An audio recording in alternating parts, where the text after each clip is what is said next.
Hello viewers, कैसे हो आप? आई होप आप सभी अच्छे होंगे। डियर व्यूअर्स, आज हम कुछ इम्पोर्टेंट क्वेश्चंस डिस्कस करेंगे जो एचपी टेट और कमीशन नॉन मेडिकल के पॉइंट ऑफ व्यू से बहुत इम्पोर्टेंट है।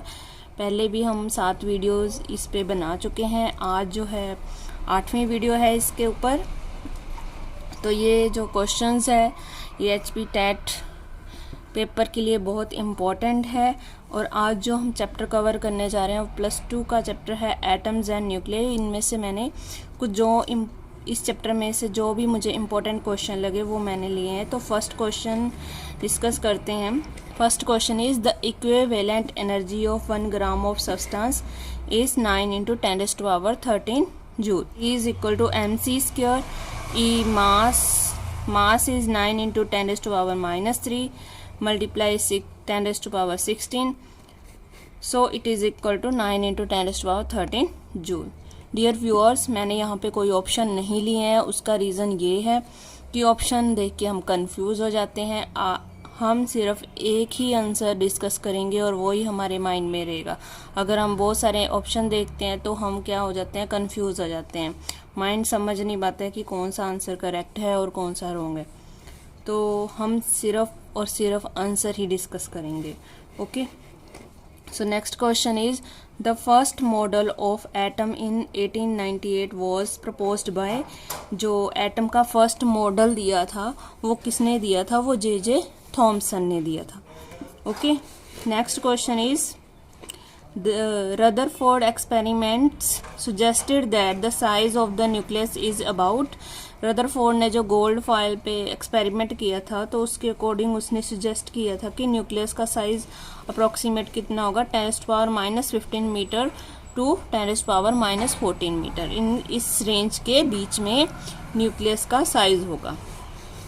Next question is in an atom the ratio of radius of orbit of electron to the radius of nucleus is। जो atom में ये हमारा ऑर्बिट है और यहाँ पे जो इलेक्ट्रॉन है इसकी रेडियस और ये जो ऑर्बिट है इसकी रेडियस, इन दोनों की रेशियो कितनी होती है? 10⁵। Okay, next question is the relationship between kinetic energy is denoted by K and potential energy denoted by U is। means kinetic energy और potential energy में relation क्या है? तो U is equal to -2K। next question is the first spectral series was discovered by। जो first spectral series है वो किसके द्वारा डिस्कवर की गई थी? तो वो डिस्कवर की थी बाल्मर के द्वारा। Okay, so 7th question is which of the spectral series falls with in the visible range of electromagnetic radiation. जो कौन सी स्पेक्ट्रल सीरीज है जो विजिबल रेंज, कौन सी स्पेक्ट्रल सीरीज है जो विजुअल रेंज में फॉल करती है? तो वो है Balmer series. Next question is in a hydrogen atom the total energy of electron is. Hydrogen atom में टोटल एनर्जी कितनी होती है? That is -e²/8πe0r।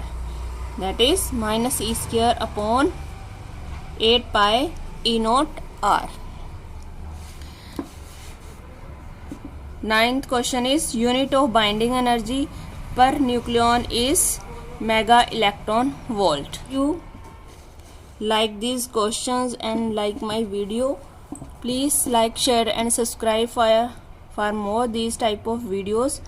You can comment in the comment box. These videos are very helpful for you. I cleared my TET in 2 times with very good score। इस तरह से वहाँ पे question जो है वो पूछे जाते हैं। तो बहुत इजी है। अगर आप डेली 1 आवर या हाफ आवर भी स्टडी को देते हो तो आराम से आप क्लियर कर लोगे टेट को। तो होप मत छोड़िए। और अगर आपको मेरी वीडियोस पसंद आती है तो लाइक, शेयर और सब्सक्राइब करना मत भूलिए। चलिए नेक्स्ट क्वेश्चन डिस्कस करते हैं। Question number 10, the value of nuclear radius A is given bye R is equal to R0 a raised to power 1/3. 11th question is, in nuclear reactor the control rods are made of. Nuclear reactor में control roads जो होती है वो cadmium की बनी होती है। Next question is question number 12, light energy emitted by stars और वी कैन से दैट सन। जो लाइट एनर्जी स्टार्स या सन के द्वारा एमिट होती है, एक्चुअली सन भी हमारा एक स्टार है, वो नियरेस्ट स्टार है, तो वो जो एमिट होती है वो किस प्रोसेस के द्वारा या किसके कारण एमिट होती है, तो वो एमिट होती है due to joining of nuclei, और we can say that nuclear fusion. तो वहाँ पे रिएक्शन होता है न्यूक्लियर फ्यूजन, मीन्स दो न्यूक्लियाई जो होते हैं वो फ्यूज होके, दो न्यूक्लियाई इकट्ठे होके होते हैं जब, तो वहाँ पे जैसे सन का मैं बता रही हूँ कि सन में क्या होता है, दो हाइड्रोजन जो है वो क्या होते हैं, हीलियम बनाते हैं। दो हाइड्रोजन मिलकर हीलियम मॉलिक्यूल बनाते हैं। जब वो ज्वाइन होते हैं तो बहुत सारे अमाउंट में एनर्जी रिलीज होती है। ओके, तो इस प्रोसेस को हम बोलते हैं न्यूक्लियर फ्यूजन। और जो एक और क्वेश्चन मेरे माइंड में आ रहा है वो है एटम बम। जो एटम बम है वो बेस्ड है न्यूक्लियर फिजन पे, न्यूक्लियर फिजन रिएक्शन पे।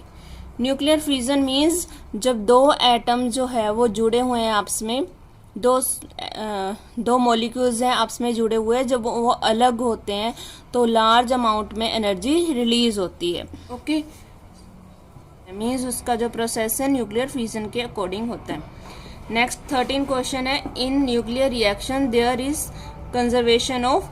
न्यूक्लियर रिएक्शन जब भी होता है तो वहाँ पे क्या क्या कंजर्व होता है, तो मास, एनर्जी एंड मोमेंटम। तो वहाँ पे मास भी कंजर्व होता है, एनर्जी भी और मोमेंटम भी। कंजर्वेशन का मतलब है कि कांस्टेंट रहते हैं, वो चेंज नहीं होते हैं। Next is 14 question, law of radioactive decay is given by. जो law of radioactive decay है वो किस इक्वेशन के द्वारा दिया जाता है, वो है n is equal to n0 e raised to power minus lambda t, where n0 is a constant. Next question is, how many joules are there in 1 mega electron volt. ये क्वेश्चन HP टेट में भी आ चुका है। तो इसका answer है 1.60 into 10 raised to power minus 13 joule. Actually इसका होता है जैसे 1 इलेक्ट्रॉन वोल्ट हमारे पास होता है 1.602 into 10 raised to power minus 19। तो मेगा है तो mega means 10 raised to power 6। जब हम 10 raised to power 6 से इसको मल्टीप्लाई करेंगे तो ये 1.602 into 10 raised to power minus 13 joule आ जाएगा। Next question is 16, a chain reaction is continuous due to. Chain reaction जो है वो कंटिन्यूस क्यों होता है, due to production of more neutrons. जो चेन रिएक्शन होता है वो वहाँ पे क्या होते हैं, ज़्यादा से ज़्यादा न्यूट्रॉन्स प्रोड्यूस होते रहते हैं। एक प्रोड्यूस हुआ, नेक्स्ट एक, पहले एक प्रोड्यूस होता है, जैसे एक के बाद दो, यहाँ पे दो हो गए, फिर यहाँ पे इसने आगे दो, मीन्स ये लगातार प्रोसेस ऐसे चलता रहता है, आगे दो, इसके भी दो, ऐसे। It is called chain reaction, means बहुत एक लंबी चेन, अनब्रेकेबल चेन बन जाती है। Next is the least penetrating radiations are. Least penetrating radiations कौन सी होती है, अल्फा रेज, और मोस्ट पेनिट्रेटिंग रेडिएशन होती है gamma rays. Okay, next question is after 1 alpha and 2 beta emissions. जब 1 अल्फा और 2 बीटा एमिशंस हो जाता है तो मास नंबर जो है वो रिड्यूस्ड बाय 2 हो जाता है। Okay, what is the role of moderator in nuclear reactor. जो मॉडरेटर है उन न्यूक्लियर रिएक्टर में उसका क्या रोल है, तो मॉडरेटर क्या करते हैं, it slows down the neutrons, means neutrons को स्लो कर देते हैं, न्यूट्रॉन्स को ये स्लो कर देते हैं।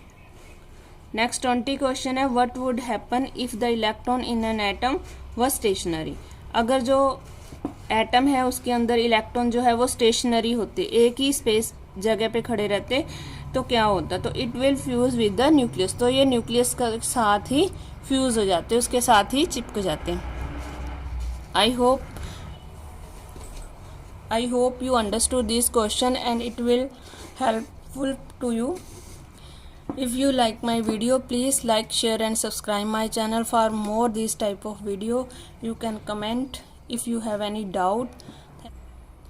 Thank you so much viewers, and thank you for watching my videos.